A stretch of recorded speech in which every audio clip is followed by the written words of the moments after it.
തക്കാളി പെട്ടി ഇല്ല സാറേ, ഓവർ.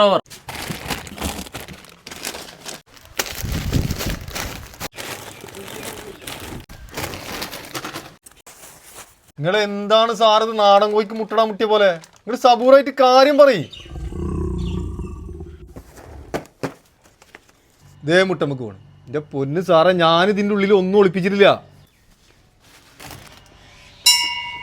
Objection overrule. വാറിന് അതിന്റെ കൊലമ തൊടാൻ പറ്റില്ല സാറേ.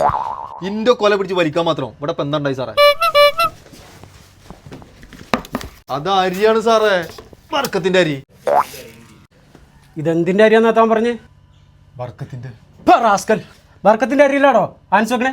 പൊന്ന് സാറേ, ബർക്കത്തിലല്ലേ പൂത്താൻ പറ്റും, നൂർജാലിൽ പറ്റൂലല്ലോ സാറേ. ഞാൻ 5000 ഫൈനിട്ട്. എടോ, ഞങ്ങൾ ആൻസ് തപ്പി ഇറങ്ങിയതല്ല, ഞങ്ങളൊരു പ്രതിയെ തപ്പി ഇറങ്ങിയതാ. പൂഞ്ഞാറ് സ്വദേശം വായണ്ട് തുറന്ന പരമത വിദ്വേഷം വയറുള്ളൊരു തീയാന തപ്പി ഇറങ്ങിയതാ. ഇത്രയും വയറുള്ള ആളാണോ സാർ ബർക്കത്തിന്റെ അരി തപ്പിയത്? മേളിൽ നിന്നുള്ള ഓർഡറാടോ. അരിയിലും മനസ്സാരം തപ്പാനാ. ടിയാന കണ്ടുകിട്ടിയാൽ വിവരം അറിയിക്കണം കേട്ടോ. അറിയിക്കാട്ടോ. ഫീസി വേടോ. ഓവർ.